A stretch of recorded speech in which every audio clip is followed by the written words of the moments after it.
ਅਗਲੀ ਖਬਰ ਵੱਲ ਚਲੀਏ। ਨਿਊਯਾਰਕ ਦੇ ਵਿੱਚ ਮੀਂਹ ਨੇ ਬਹੁਤ ਜ਼ਿਆਦਾ ਤਬਾਹੀ ਮਚਾਈ। ਅੱਜ ਸਵੇਰੇ ਐਮਰਜੈਂਸੀ ਵੀ ਕਈ ਏਰੀਏਜ਼ 'ਚ ਉੱਥੇ ਦੇ ਗਵਰਨਰ ਵੱਲੋਂ ਡਿਕਲੇਅਰ ਕਰਨੀ ਪਈ। ਜੋ ਉਹਨਾਂ ਦਾ ਸਾਬੇ ਸਿਸਟਮ ਹੈਗਾ ਪੂਰੀ ਤਰ੍ਹਾਂ ਉਹ ਫਲੱਡ ਹੋ ਗਿਆ, ਉਹ ਕਲੋਜ਼ ਹੋ ਗਿਆ। ਜੋ ਇਸੇ ਤਰ੍ਹਾਂ ਸਕੂਲ ਸ਼ਟ ਡਾਊਨ ਕਰਨੇ ਪਏ। ਤੇ ਹਜੇ ਵੀ ਜੋ ਗਵਰਨਰ ਕੈਥੀ ਹਰਚਲ ਆ ਉਹ ਕਹਿ ਰਹੇ ਆ ਵੀ ਹੋਰ ਮੀਂਹ ਪੈਣ ਦੀ ਜਿਹੜੀ ਆ ਬਹੁਤ ਜ਼ਿਆਦਾ ਸੰਭਾਵਨਾ ਆ, ਜਿਹਦੇ ਨਾਲ ਹੋਰ ਵੀ ਜੋ ਫਲੱਡਿੰਗ ਆ ਜਾਂ ਪਾਣੀ ਆ ਉਹ ਘਰਾਂ ਦੀਆਂ ਬੇਸਮੈਂਟਾਂ ਦੇ ਵਿੱਚ ਚੜ ਸਕਦਾ ਹੈਗਾ ਆ। ਮੇਅਰ ਐਰਿਕ ਐਡਮ ਨੇ ਇਹ ਕਿਹਾ ਵੀ ਇਸ ਸਟਾਰਮ ਨੂੰ ਆਪਾਂ ਲਾਈਟਲੀ ਨਹੀਂ ਲੈ ਰਹੇ ਹੈਗੇ, ਕਿਉਂਕਿ ਜੋ ਰੈਜ਼ੀਡੈਂਟਸ ਆ ਉਹ ਬੜੇ ਸਰਪ੍ਰਾਈਜ਼ਲੀ ਇਹਦੇ ਵਿੱਚ ਅੜਿੱਕੇ ਆ ਗਏ ਹੈਗੇ ਆ। ਕਈਆਂ ਨੂੰ ਪਤਾ ਨਹੀਂ ਸੀ ਵੀ ਇੰਨਾ ਜ਼ਿਆਦਾ ਜਿਹੜਾ ਨੁਕਸਾਨ ਆ ਇਹ ਹੋ ਸਕਦਾ ਹੈ। ਜੀ, ਬਿਲਕੁਲ। ਅਗਲੀ ਜਿਹੜੀ ਗੱਲ ਕਰਦੇ ਜਾਈਏ, ਟੈਕ ਕੰਪਨੀਜ਼ ਦੇ ਦੁਆਰਾ ਲੇ-ਆਫਸ ਉਹ ਲਗਾਤਾਰ ਚੱਲ ਰਹੀਆਂ। ਬੇ ਏਰੀਏ ਤੋਂ ਜਿਹੜੀ ਇੱਕ ਹੋਰ ਖਬਰ ਆ ਰਹੀ ਆ, 400 ਤੋਂ ਵੱਧ ਜਿਹੜੀਆਂ ਜੌਬਸ ਆ ਹੋਰ ਬੇ ਏਰੀਏ ਦੇ ਵਿੱਚ ਐਲੀਮੀਨੇਟ ਕੀਤੀਆਂ ਗਈਆਂ, ਖਤਮ ਕੀਤੀਆਂ ਗਈਆਂ। ਲੇ-ਆਫਸ ਕਹਿੰਦੇ ਵੀ ਹੋਰ ਵਰਸਨ ਹੋ ਰਹੇ ਆ, ਮਾੜੇ ਹੁੰਦੇ ਜਾ ਰਹੇ ਆ।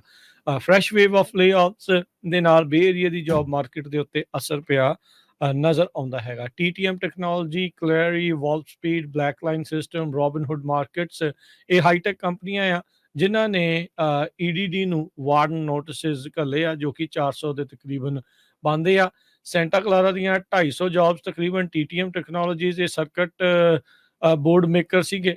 ਉਹ ਇੱਕ ਸੌਫਟਵੇਅਰ ਕੰਪਨੀ ਕਲੈਰੀ ਆ, ਉਹ 139 ਜੌਬਸ। ਸਨੀਵੇਲ ਤੋਂ 50 ਜੌਬਸ। ਮੋਰਗਨ ਹਿਲ ਤੋਂ ਵਾਲਪ ਸਪੀਡ ਕਰਕੇ ਇਹ ਸਿਲੀਕॉन ਕਾਰਬਾਈਡ ਦੀ ਕੰਪਨੀ ਸੀ ਜਿਹੜੀ electric vehicle renewable energy system 'ਚ ਵਰਤੀ ਜਾਂਦੀ ਆ। ਰੋਬਿਨਹੁੱਡ ਮਾਰਕੀਟਸ ਜਿਹੜੀ ਫਾਈਨੈਂਸ਼ੀਅਲ ਆ ਉਹਨਾਂ ਨੇ 3 ਤੇ black line system cloud base software ਵਾਲੇ 21 ਜੌਬਾਂ ਪਲੈਜ਼ੈਂਟਨ 'ਚੋਂ ਜਿਹੜੀਆਂ ਉਹ ਕੱਢ ਰਹੇ ਹੈਗੇ ਆ। ਸੋ ਹੁਣ ਤੱਕ 17,900 ਜੌਬ ਕੱਟਸ ਇਕੱਲੇ 2023 ਦੇ ਵਿੱਚ ਹੋ ਚੁੱਕੀਆਂ ਆ। ਟੈਕ ਕੰਪਨੀਜ਼ ਨੇ ਇਕੱਲੇ ਬੇ ਏਰੀਏ ਦੇ ਵਿੱਚ ਹੀ 10,500 ਜੌਬਸ ਪਿਛਲੇ ਜਿਹੜੇ 2022 ਦੇ ਵਿੱਚ ਕੱਟੀਆਂ ਸੀ, ਉਹ ਆંકੜੇ ਨੂੰ ਆਲਰੇਡੀ ਇਹ ਪਾਰ ਕਰ ਚੁੱਕੇ ਆ। ਕੈਲੀਫੋਰਨੀਆ ਦੇ ਵਿੱਚ ਗੈਸ ਦੀਆਂ ਪ੍ਰਾਈਸਿਸ 80 ਸੈਂਟ ਪਿਛਲੇ 30 ਦਿਨਾਂ ਦੇ ਵਿੱਚ ਅੱਪ ਚਲੇ ਗਈਆਂ ਹੈਗੀਆਂ।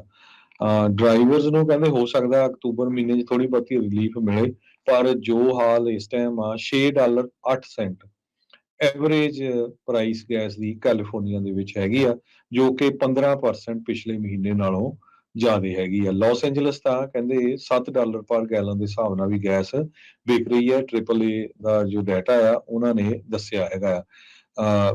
ਫਿਊਲ ਡਿਲੀਵਰੀ ਸਿਸਟਮ ਜੋ ਕੈਲੀਫੋਰਨੀਆ ਦੇ ਵਿੱਚ ਆ, ਉਹਦੇ ਤੇ ਵੀ ਪ੍ਰੋਬਲਮ ਚੱਲ ਰਹੀ ਆ। ਕੁਛ ਰਿਫਾਈਨਰੀਜ਼ ਜਿਹੜੀਆਂ 4 ਦੇ ਕਰੀਬ ਆ ਉਹ ਸ਼ਟ ਡਾਊਨ ਹੋ ਗਈਆਂ ਹੈਗੀਆਂ ਕੈਲੀਫੋਰਨੀਆ ਦੇ ਵਿੱਚ ਉਹਨਾਂ ਦੀ ਮੇਨਟੇਨੈਂਸ ਦੇ ਲਈ। ਉਧਰੋਂ ਓਪੈਕ ਨੇ ਜੋ ਬੈਰਲ ਦੀ ਪ੍ਰਾਈਸ ਆ ਉਹ ਜਿਹੜੀ ਹਾਈ ਰੱਖੀ ਆ ਤੇ ਕੱਟ ਕਰ ਦਿੱਤਾ ਆ 1.2 ਮਿਲੀਅਨ ਬੈਰਲਸ ਪਰ ਡੇ।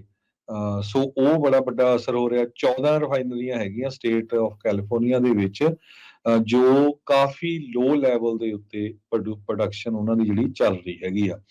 ਸੋ ਇਹਦਾ ਅਸਰ ਜਿਹੜਾ ਆ ਗੈਸ ਦੇ ਉੱਤੇ ਬਹੁਤ ਜ਼ਿਆਦਾ ਪੈ ਰਿਹਾ। ਇਸੇ ਕਰਕੇ ਜੋ ਗੈਸ ਆ ਉਹ ਬਹੁਤ ਮਹਿੰਗੀ ਹੋਈ ਪਈ ਹੈਗੀ ਆ। ਕੈਲੀਫੋਰਨੀਆ ਦੇ ਗਵਰਨਰ ਗੈਵਨ ਨਿਊਸਮ ਨੇ ਇੱਕ ਆਰਡਰ ਵੀ ਥਰਸਡੇ ਨੂੰ ਜਾਰੀ ਕੀਤਾ ਹੈਗਾ, ਜਿਹਦੇ ਵਿੱਚ ਉਹਨਾਂ ਨੇ ਆਇਲ ਰਿਫਾਈਨਰੀਜ਼ ਦੇ ਕੁਝ ਰੂਲ ਆ ਉਹਨਾਂ ਨੂੰ ਜਿਹੜਾ ਆ ਲੂਜ਼ ਕਰਨ ਦੀ ਕੋਸ਼ਿਸ਼ ਕੀਤੀ ਹੈਗੀ ਆ, ਤਾਂ ਕਿ ਜਿਹੜੀ ਗੈਸ ਆ ਉਹ ਛੇਤੀ ਤੋਂ ਛੇਤੀ ਲੋਕਾਂ ਤੱਕ ਪਹੁੰਚ ਸਕੇ, ਕਿਉਂਕਿ ਪ੍ਰੋਡਕਸ਼ਨ ਜਿਹੜੀ ਆ ਉਹ ਘਟੀ ਹੋਈ ਹੈਗੀ ਆ। ਸੋ ਹੋ ਸਕਦਾ ਅਗਲੇ ਮਹੀਨੇ ਤੱਕ ਕਹਿੰਦੇ ਵੀ 50 ਸੈਂਟ ਗੈਸ ਦੀ ਪ੍ਰਾਈਸ ਘਟ ਜਾਏ, ਪਰ ਲੱਗਦਾ ਨਹੀਂ